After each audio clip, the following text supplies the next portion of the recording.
Hello, my name's Sam French. You join me here on www.freedomalcohol.wordpress.com.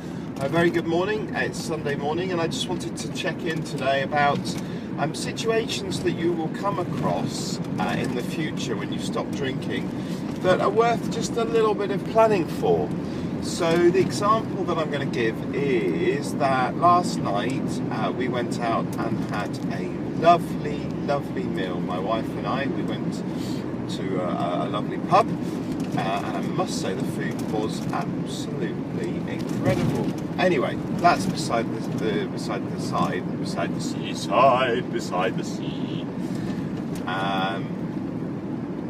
It's going into situations like that it's worth just a second of planning for, just a moment away, just to remember the reasons as to why you quit and the reasons as to why it's really important not to drink again. Now, one of the things I've done is recorded quite a lot of blogs actually, and I recorded those blogs in the first few days and few weeks of quitting drinking, because they're really good to go back to as a source of inspiration as to why I quit. The reason I say that is because when you go into these situations, it's really easy to quickly forget why you quit drinking and to stumble upon lots of people in a bar or a restaurant having drinks. The thing with it is that because it's so ingrained in our culture and it's part of society, is that's what's seen as the norm to do. And as most drinkers know, or heavy drinkers, those with drinking problems, those who are now free from alcohol, you need to remember that the likelihood is that you could have a drink, but the reality is that drink will go to 2 drinks in a week, it will go to 4 drinks next week, and before you know it, you'll be drinking every other day, and before I know it, I would be back and drinking again. So it is very important to have that time out.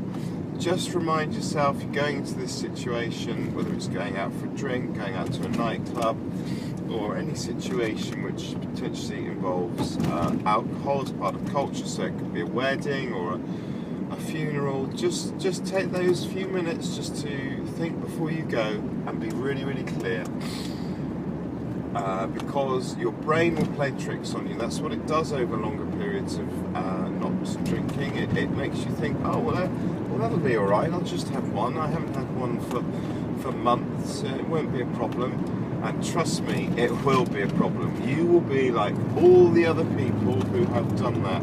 It's the quickest way back to all your problems, and you'll be straight back to point number 1, and you'll have to start all over again. Because the reality is that will have a huge impact on you if you have that one drink.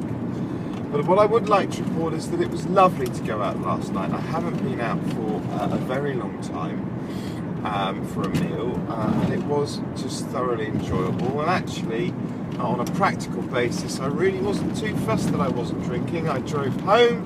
My wife had a glass of red wine, which she thoroughly deserved. She only really drinks probably a glass of wine every, I think the last time she had a glass of wine was probably 2 months ago. So it's not for me to dictate or to preach on her or anybody else, which I am doing a little bit of now. But she enjoyed it as well, and I drove back and watched a bit of a film, and then bought some ice cream on the way home, and it all felt really good. So, in summary of my waffle this morning, and sorry for waffling, basically, you're going into a situation as a freedom drinker, as someone who doesn't drink anymore. Just remember, take a bit of time out, remember your reasons for quitting, remember the risks associated with just having one drink, and remember that actually you're in a much better place now, and you wouldn't want to go back to square one, which would be absolutely horrendous. Thank you for listening to Freedom Alcohol. You can get me on @Freedom Alcohol on Twitter as well, and I'll speak to you all again soon.